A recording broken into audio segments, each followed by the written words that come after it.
This is Boston Red on the 19th of August 2013. As we roll through this month, the protesters are still in Ferguson, Missouri. This episode is the militarization of police. We'll look at a bit of the history and how it has occurred and some of the tactics deployed and how we got to where we are, which is basically history, but it's not as formal as to what is actually going on in Ferguson and many other cities from Los Angeles on. A brief history of this militarization started with the implementation of what they call SWAT teams. Now they are tactical teams or whatever. The federal government has given out billions of dollars worth of hardware and perhaps even some software to these police departments. We'll talk about that. The prototype was and is the LAPD, which is a paramilitary organization, a little bit different from the old Keystone cops that used to drive around. This is an organization that's militarized. It's paramilitary.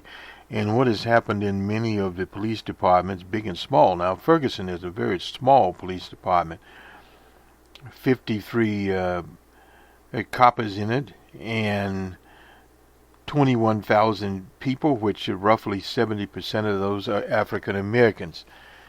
And we were looking also at a study in terms of the poverty in that area there.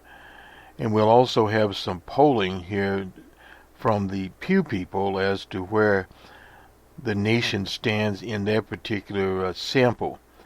But first, a word about the militarization of police.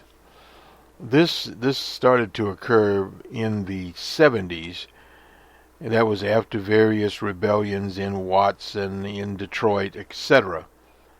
That police departments, they used to bring in the National Guard, and National Guard, of course, had tanks, primarily tanks, not necessarily armored personnel carriers, troops that literally came in, cordoned off communities, struck people with bayonets, killed people, etc. But now we have a different situation. We have basically a 24/7 National Guard presence in many communities, large and small, in the form of these tactical units. And what happens in these police departments, the most aggressive, racist type police types are in these so-called tactical squads, or what is one is called used to be called SWAT teams. They have updated that. They have modern weapons just like they do in Ferguson. They have armored personnel carriers, various other types of carriers, other types of vehicles. And this is all paid for by the taxpayers. And it really got into a high swing after 9/11. 9/11 was World Trades. It was a big debate on what happened there, who done it, etc. That has never been resolved, and it probably never will be resolved as to who the actual people were. But G.W. Bush turned it into a $1 trillion enterprise. He blamed weapons of mass destruction on the government of Saddam Hussein. When there were none found, he just basically said, well, we went there to displace Saddam, and we did it. Yes, they did. They killed Saddam. Now they've got chaos there, and it's not a business-like atmosphere, nor is Ferguson, Missouri. And to add to the quote-unquote fire, there's several Klan organizations that are coming there to quote-unquote guard white businesses. Now, I don't know how many of those businesses are white, but the ones that we have seen that have burned were run by Asians or other quote-unquote immigrants, people of color. So I'm not certain what businesses these characters plan to guard, but there are ample people in that area. There are enough guns there. There are enough organizations in St. Louis, around St. Louis, obviously can deal with them. Now, where their fellow police types like Bernard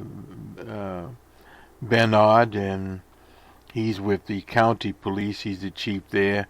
He's a known racist.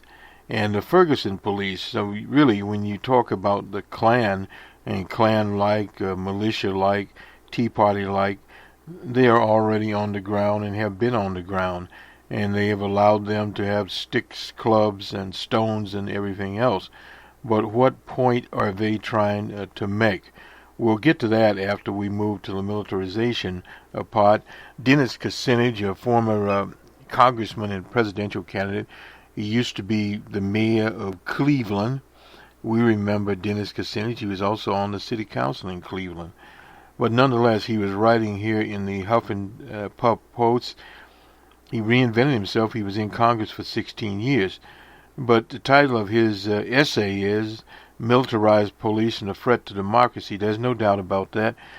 Today, one of the Getty reporters, photographers, was arrested. That comes from the Getty family. J. Paul Getty, his son, has now got this lucrative photographic situation. They privatized a lot of the photographs. You'll see their copyright on those, when at one time various newspapers had, and of course they have freelancers there also. But let me get to his little essay here. As a former big city mayor of a racially diverse city, Cleveland, Ohio, he can understand the cross currents swelling through Ferguson, Missouri. We are at a moment of national crisis in the way our domestic law enforcement is being conducted. The killing of an unarmed civilian by law enforcement happens all the time. It's sad but not unique.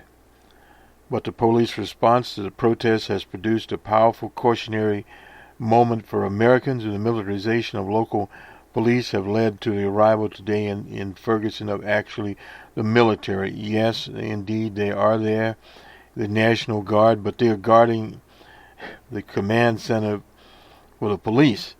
So allegedly the police can guard some stores. Now this is farcical. First of all, there are enough police were already on the ground there. They could have guarded all the stores in Ferguson. They didn't need to guard over about 10 locations, and that was about it, by placing one or two coppers at each, and they have communications and in the McDonald's, etc. That could have been easily accomplished. Also, at the same time, they could have closed off streets. They had those Humvees there to do that. And for the additional resource, they did not need that. And this whole show of force, this is back to the premise of this paramilitary force, that you bring in the big guns and you bring in the clubs, the dog. This is Bullconnor. We haven't seen the dogs. Another thing we haven't seen out there, but most of these police departments have, I know they do in Boston, the horses, horseback corps are usually out there, and they're used to surge against the crowd, much more effective than the Humvees or vehicles, because they can, the head of the horse or the feet of the horse can trample the crowd. But I suppose they didn't want to literally clean up the manure. There's too much of that on the streets, as one would say. But the crisis conference is back to Dennis-J-Kucinich.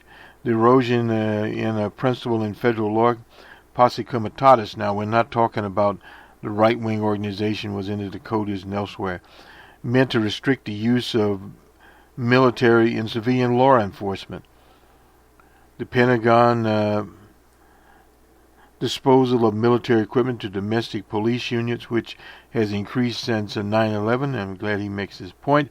The military-style police training, relying upon weaponry as opposed to peacekeeping, including skills developed for de-escalation of violent tension. So in other words, there's no different these tactics they're using from the tactics they used in Baghdad and on the battlefield. We'll get to some of that in a minute here. An unarmed African-American teenager was shot and killed by a police officer. That's a recurring situation. We'll go to a Pew poll and see how the rest of the nation reacts to it. The poll is weighted, but it's probably a pretty fair estimation of how people react given what they see via the media, print, and on the internet. They see the disorderly part of the crowds. They don't see the productive part as much. And if the crowds are marching at night, or if there's some looting or that sort of thing, or if there's Mr. Brown shoplifting. Now, there's some controversy about that. There's been reports the owners of the businesses did not call 911. That's probably true. I would suspect there was a drone in the air and it picked up on the incident, or some of the intelligence sources, let's say it's snitches, in the community picked up on it, and that's where they hummed in. But now as to the person, Michael Brown, very hard to say. Now we have the testimony of this Johnson, a kind of a shattery figure that was with him when he was killed. So we'll have to refer back to that later. The show of military-style forces back to Dennis-J-Kucinich in American City has created a huge backlash based on the underlying concern for justice have not been addressed. Well, there is a backlash, but at the same time, Sarah Palin's silent majority working class types, they identify with the police. Why do they do this? Because first of all, those people, I was talking to a fellow the other day that identified there, a supporter of Willard Romney, but primarily a Tea Party type, endorsed that. And then I asked him, did he have a criminal record? It turned out he did have a criminal record, and in his 70s. So the situation cuts 3 or 4 different ways. There's something deep in America's psychic which resents and resists military-style force now in neighborhoods, but the majority of this stuff is not in the neighborhoods. Now, out in Nevada, they had at the Bundy Ranch, they were resenting it. The SWAT team was there, but there were only 4 or 5 officers. Now, if they had the array of officers they have in Ferguson with the vehicles they had, etc., they would have had a gunfight there for a few minutes and then it would have disappeared. So there's another flip in this, as they say, coin. The hard-edged military poise of armored vehicles, heavy-duty weaponry, and sound cannons. And we'll be talking about these sound cannons, which can permanently damage your hearing. You may seem like modern crowd control. They use these weapons, and we'll get to those in just a second here, in military campaigns. And he goes on to historic view. We promised this. The Boston Massacre, that was in 1770, was a catalyst towards the American Revolution. 5 civilians were killed. That was by British soldiers. A Declaration of Independence in condemning the offense against liberty by King George III stated, "He has kept us in times of peace, standing armies without the consent of our legislators. He has affected to render the military independence of and the superiority to civilian power." From the beginning, our earliest beginning, when John Adams spoke of the dangers of standing armies, Americans have demanded accountability and rejected military presence in their lives. Now, this does not include these so-called militias, because they have injected military presence. And in Congressman Kucinich's article, I don't know if he talks about the so-called right-wing militias, but not only that, the right to carry firearms have much more militarized the American society than the few hundred police officers in Ferguson. Anyone can carry a firearm, and in most places they can carry semi-automatic guns, or definitely they can possess semi-automatic guns. They don't have the sound cannons, but it's probably coming. Yet for purposes of security, the framers provided Congress with the power to provide for calling forth militias to execute the law of the Union and suppress insurrections and invasions. Well, that's carefully worded there.